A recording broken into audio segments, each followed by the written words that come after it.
주께서 여러분과 함께 루카가 전한 거룩한 복음입니다.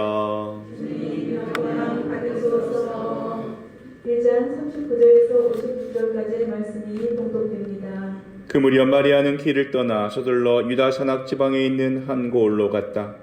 그리고 지카리아의 집에 들어가 엘리사벳에게 인사하였다. 엘리사벳이 마리아의 인사말을 들을 때 그의 태 안에서 아기가 뛰놀았다. 엘리사벳은 성령으로 가득 차 큰 소리로 외쳤다. 당신은 여인들 가운데에서 가장 복되시며 당신 태중의 아기도 복되십니다. 내 주님의 어머니께서 저에게 오시다니 어찌된 일입니까? 보십시오. 당신의 인사말 소리가 제 귀에 들리자 저의 태 안에서 아기가 즐거워 뛰놀았습니다. 행복하십니다. 주님께서 하신 말씀이 이루어지리라고 믿으신 분. 그러자 마리아가 말하였다. 내 영혼이 주님을 찬송하고 내 마음이 나의 구원자 하느님 안에서 기뻐 뛰니 그분께서 당신 종의 비천함을 굽어보셨기 때문입니다. 이제부터 과연 모든 세대가 나를 행복하다 하리니 전능하신 분께서 나에게 큰 일을 하셨기 때문입니다. 그분의 이름은 거룩하고 그분의 자비는 대대로 당신을 경외하는 이들에게 미칩니다. 그분께서는 당신 팔로 권능을 떨치시어 마음속 생각이 교만한 자들을 흩으셨습니다. 통치자들을 왕좌에서 끌어내리시고 비천한 이들을 드러눕히셨으며 굶주린 이들을 좋은 곳으로 배불리시고 부유한 자들을 빈손으로 내치셨습니다. 당신의 자비를 기억하시어 당신 종 이스라엘을 거두어 주셨으니 우리 조상들에게 말씀하신 대로 그 자비가 아브라함과 그 후손에게 영원히 미칠 것입니다. 마리아는 석 달가량 엘리사벳과 함께 지내다가 자기 집으로 돌아갔다. 주님의 말씀입니다. 그리스도님 찬양합니다. 한 아기가 하느님 나라에서 살다가 이제 지상으로 내려갈 때가 돼서 마지막 날 밤 하느님과 대화를 나눕니다. 하느님, 저를 내일 지상으로 내려보내신다라는 말씀을 들었는데요. 이 작고 무능한 아기가 어떻게 지상에서 살라고 그러시는 겁니까? 그랬더니 하느님께서 그래서 그럴 줄 알고 내가 너를 위해 천사 한 명을 준비해 두었단다. 그 천사가 널 돌봐줄 거야. 하지만 저는 사람들의 말을 모르는데 그들이 하는 말을 어떻게 들을 수 있죠? 너의 천사가 세상에서 가장 예쁜 말로 너에게 말해줄 거란다. 그리고 인내를 가지고 너에게 말하는 방법을 가르쳐 줄 거야. 그렇다 해도 제가 하느님께 말씀드리고 싶을 땐 어떻게 해야 되죠? 그럼 내 천사가 너의 손을 잡고 어떻게 기도하는지를 가르쳐 줄 거야. 지상에는 나쁜 사람도 많다던데 그 사람들로부터 저를 어떻게 보호해야 되나요? 너의 천사가 목숨을 걸고서라도 널 보호해 줄 거란다. 아멘. 그 순간에 하늘이 조용해지더니 갑자기 이제 지상의 소리가 들리기 시작했어요. 웅성웅성 소리가 들리기 시작했어요. 그래서 태아가 너무 마음이 급해가지고 하느님한테 하느님, 지금 제가 떠나야 된다면 제 천사 이름이라도 알려주셔야 되잖아요. 소리를 질렀어요. 하느님께서 뭐라고 하셨어요? 너는 그 천사를 엄마라고 부르게 될 거야 라고 하셨어요. 엄마라고 부르게 될 거야. 엄마가 나의 천사죠. 엄마가 나의 보호자입니다. 우리들의 어머니를 생각하는 것은 성모님의 마음을 이해하는데 많은 도움이 됩니다. 아기를 품고 낳고 기르시는 데 있어서 얼마나 많은 고초를 겪으셔야 했는지, 죽음의 위기를 몇 번이나 넘기셨어요. 특히 미혼의 여성이 임신한다는 것은 신명기 22장에 그 여자를 제 아버지 집 대문으로 끌어내요. 그 성읍의 남자들이 그 여자에게 돌을 던져 죽여야 한다. 성경에 탁 나와요, 이게. 이런 거를 알고 자란 마리아가 아기를 지키기 위해서 목숨을 걸었을 수밖에 없었죠. 전 이 와중에 당황한 요셉을 함께 묵상합니다.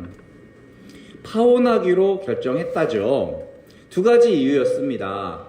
하나는 요셉은 의로운 사람이었기 때문에, 이 요셉은 정의로운 사람이었어요. 그래서 이 상황에서는 도저히 마리아를 모른 척하고 아내로 맞이할 수는 없었어요.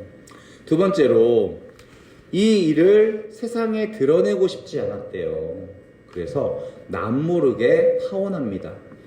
남모르게 파혼했다는 얘기는 파혼을 했지만 이유를 밝히지 않았다는 얘기예요. 파혼했다면 그거는 솔직히 요셉이 망신이에요. 집안 망신. 아이고 못난 놈. 어떻게 하다 보니 자기 약혼녀를 잃어버려.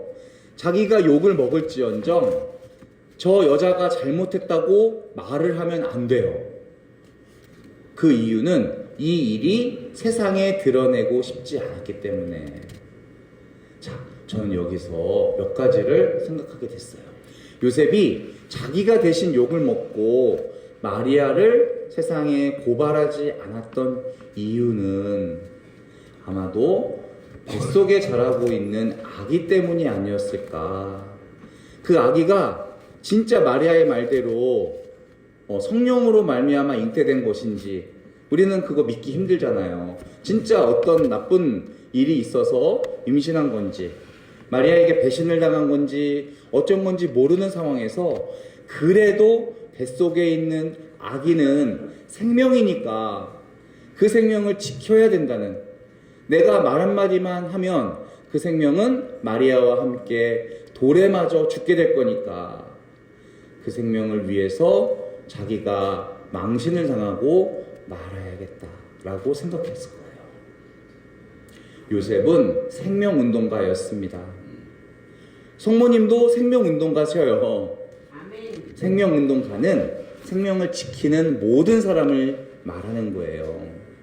우리 어르신들의 부모님, 어르신들을 낳으셨다면 생명운동가셔요. 우리 어르신들 자녀를 두고 대대손손 손주와 증손주를 보셨다면 우리 어르신들 생명운동 하신 거예요. 생명은 그렇게 계속해서 이어집니다. 생명의 전달자가 되는 것이죠. 성모님은 그래서 구원의 주인공이 아니에요. 구원 역사의 주인공은 예수님입니다. 하지만 그 주인공을 품고 낳고 기르신 어머니예요. 내 자식이 나보다 잘 되기를 바라는 간절한 마음으로 평생을 희생하시고 예리한 칼에 찔리듯 아파하신 어머니십니다. 예수님을 키워가시는 동안 겪었을 수많은 고난, 갈등, 인간적인 고뇌가 있었겠죠. 그런 예기치 못한 상황에도 불구하고 예수님을 모신 가정은 서로 신뢰하고 순명했을 겁니다. 그리고 사랑이 넘쳤을 거예요. 이것은 사랑을 위한 결단이었기 때문에 그래요. 제가 여러 차례 말씀드렸다시피 사랑을 하면 고통이 따라요. 고통 없이 살고 싶으면 가장 쉬운 방법, 누구도 사랑하지 않으면 됩니다. 하지만 내가 사랑을 결심했다면 거기에 따른 고통도 함께 결심하셔야 돼요. 사랑은 속성상 고통을 함께 갖고 있기 때문입니다. 네, 하우스 타임. 아니라니까. 좋아요. 그래서 우리는 어머니를 사랑의 어머니로 기억하는 거고요. 우리들의 어머니라고 부르는 겁니다. 예수님의 어머니이신데. 한국교회는 이러한 어머니를 주보성인으로 모시고 있어요. 아세요? 한국교회의 주보성인. 원래 우리나라는 북경 교구에 속해져 있었거든요. 북경? 베이징? 베이징 교구의 주보성인은 성 요셉 성인이에요. 근데 우리 조선 교구가 생기고 제2대 주교님 교구장은 앵베로 주교님이었거든요. 성인이 되셨죠? 앵베로 주교님께서 우리 조선 교구의 주보성인을 원죄 없이 잉태되신 성모 어머니로 바꾸게 해달라고 청을 드려요. 청을 드린 후 2년 6개월 후에 그레고리안 16세 교황님께서 그렇게 하도록 윤호를 해주셨죠. 그때부터 지금까지 우리는 원죄 없이 잉태되신 성모 어머니를 주보로 모시고 있어요. 이게 언제냐면 1840년이었어요. 아주 오래됐죠? 우리가 오늘 성모순천 대축일 말고 뭘 기념하고 있죠? 어머나 어르신들? 근데 광복절. 네. 우리 일본의 치아에서 어르신들이 받으셨던 그 긴긴 세월의 그 수모를 광복절을 통해서 이제 해방을 맞이한 거죠. 그날이 8월 15일. 자, 어르신들 그러면 광복절은 성모순천 대축일에 맞춰갖고 된 거죠? 박수 쳐야 돼. 우리나라가 독립하게 된 게 성모순천 대축일에 딱 맞춰서 그날로 정한 거죠? 그날이 2차 세계대전에 끝나는 날이잖아요. 그날이 세계대전의 종식일이었어요. 우연의 일치일까요? 뭔가 좀 이상하지 않습니까? 3년 뒤에 정확히 3년 뒤 8월 15일에는 대한민국 임시정부가 수립돼요. 성모순천 대축일에 맞춰서 수립했겠죠? 아니에요.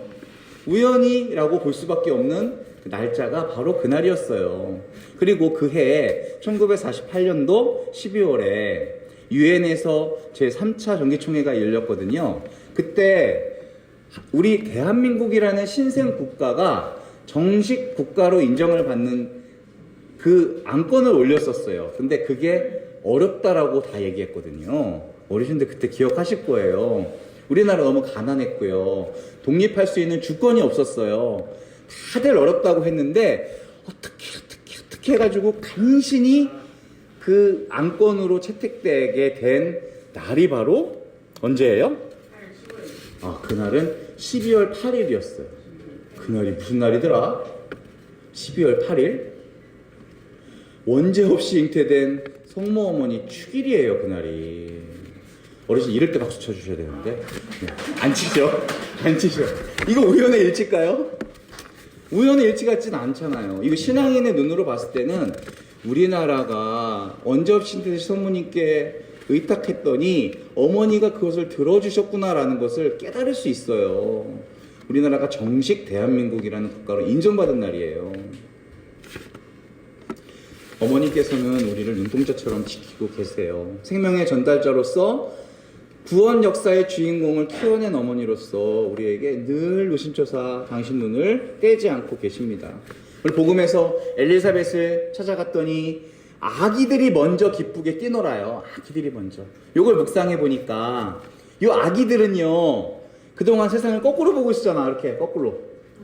그러니까 이 어른들이 걸어 다니는 게 다 천장에 붙어가지고 거꾸로 다니는 것처럼 보이다가 처음으로 아기를 본 거야. 자기랑 똑같이 똑바로 서 있는 아기. 세상 사람들이 다 천장에 붙어 다니는 줄 알았더니 이제야 정상적인 사람 하나를 만났구나. 그랬을 거예요. 그게 아마 예수님과 요셉의 만남이었을 거예요. 아기를 지키고 아기끼리 알아보고 산모끼리 알아보는 생명의 신비가 우리 어머니의 삶으로부터 시작됩니다. 그 어머니는 그렇게 아기를 낳아 길러 인류의 구세주의 어머니가 되신 거죠. 우리 슈퍼히어로가 나오는 영화를 보면 그곳에 많은 영웅들이 지구를 지켜내는데 우리 어르신들이 자녀를 출산하고 자손대대 기도하고 희생과 보속으로서 길러내시는 그 삶은 그 자체가 영웅이시고 슈퍼히어로십니다. 그런 어르신들께 존경의 마음을 가지면서 오늘 천주의 어머니께서 하늘로 오르시는 열기구가 3톤이 넘는데 무게가 3,000kg 코끼리보다 무거워. 그게 하늘로 둥둥 올라가는 이유는 그 안에 공기가 더워져서 바깥 공기보다 가볍기 때문에 올라가는 거거든요. 우리 영혼을 가볍게, 우리 영혼을 성령의 불로 활활 태우면 우리 영혼이 가벼워져서 하늘로 둥둥, 누구처럼? 우리 성모 어머니처럼 승천할 거라는 믿음을 가지고 살아가는 것이 신앙인의 모습입니다. 어르신들과 어머니 계속해서 기도하세요. 기도 끝에 청주에 모여 저희를 위하여 빌으소서라고 기도하시면 좋겠습니다. 아멘.